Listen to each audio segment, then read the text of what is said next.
आषाढ़ी एकादशी पर पूरे महाराष्ट्र में विठल भक्ति की धूम है। इसी बीच नासिक जिले के येवला तहसील स्थित कोटम गांव में भी श्रद्धालुओं का सैलाब उमड़ पड़ा है। प्रति पंढरपुर के नाम से प्रसिद्ध इस मंदिर में दर्शन के साथ साथ धार्मिक परंपराओं और अनुरूढ़ी मान्यताओं का भी विशेष महत्व है। सुबह से ही वारकरी टोलियां भजन कीर्तन करते हुए मंदिर पहुंच रही है। मंदिर परिसर विठल विठल के जयघोष से गूंज उठा और भक्तों ने दर्शन के साथ पूजा अर्चना कर सुख समृद्धि की कामना भी की। स्थानीय मान्यता के अनुसार भगवान विठल द्वारका से पंढरपुर जाते समय यहाँ ठहरे थे। यही वजह है कि कोटम गांव को प्रति पंढरपुर कहा जाता है। यहाँ की विठल प्रतिमा भी विशेष मानी जाती है क्योंकि इसमें भगवान का बायां हाथ कमर पर है और दायां हाथ नीचे की ओर है। श्रद्धालुओं की बढ़ती संख्या को देखते हुए पुलिस और स्थानिक प्रशासन ने सुरक्षा व यातायात की विशेष व्यवस्था भी की है, जिससे दर्शन सुचारू रूप से जारी है। मानणाऱ्या विठ्ठलाच्या इथे आपण बंदोबस्त लावलाय का सांगा? दरवर्षी सालाबादप्रमाणे या विठ्ठलाचे कोटमगाव येथे लाखो भाविक विठ्ठलाच्या दर्शनासाठी येत असतात।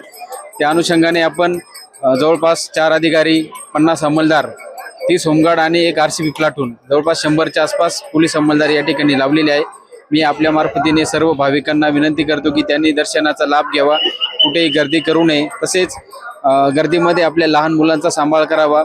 आपले मोबाईल असतील, पॉकेट असतील किंवा गळ्यातील मंगळसूत्र असेल, हे देखील मौल्यवान वस्तू जे आहेत याचा सुद्धा सांभाळ करावा आणि चांगल्या पद्धतीने दर्शनाचा लाभ घ्यावा असे आपल्या मार्फतीने आवाहन करतो।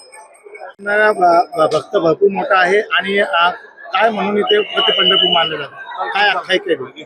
रामकृष्ण हरी, कोटमगाव नगरीमध्ये सर्वांचे स्वागत। या ठिकाणी आज आषाढी एकादशी निमित्त जो उत्सव साजरा होता, एकादशी निमित्त या ठिकाणी पांडुरंग परमात्मा द्वारकेवरून पंढरपूरला जात असताना पहिला मुक्काम हा कोटमगावात झालेला आहे। त्याच्यामुळे एक हात कटेवर आणि एक हात खाली आहे या ठिकाणी।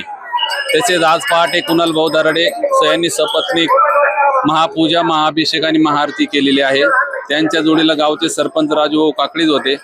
तसेच दरवर्षीप्रमाणे जो भाविकांचा ओघ आहे तो खूपच वाढत चालले आहे।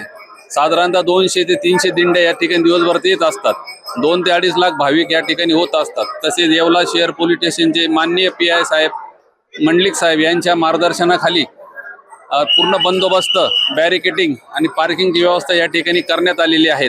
चोख असा बंदोबस्त आहे। भरपूर या ठिकाणी कॉन्स्टेबल उपलब्ध करून दिलेले आहेत। त्यांचे ग्रामस्थांतर्फे आभारच। आणि इथं मेडिकल असोसिएशन वाल्यांनी मोफत दवाखाना पण दिलेला आहे। तसेच या ठिकाणी ब्लड बँक पण आलेली आहेत। इमर्जन्सीसाठी येवल्यातून डॉक्टर उपलब्ध आहेत। मोफत या ठिकाणी सर्व आहे। गावातील तरुण मुले यांनी या चहा आणि ॲरोचं पाणी मोफत सर्वांसाठी वाटप करण्यात येत आहे। तसेच दिंडीचा फराळ गावातील मंडळी आणि पंचक्रोशीतील जाणाऱ्यांना रोडवरती मंडप टाकून सर्वांचे वारकऱ्यांचे स्वागत करीत आहे आणि मोफत फराळ वाटप करत आहे।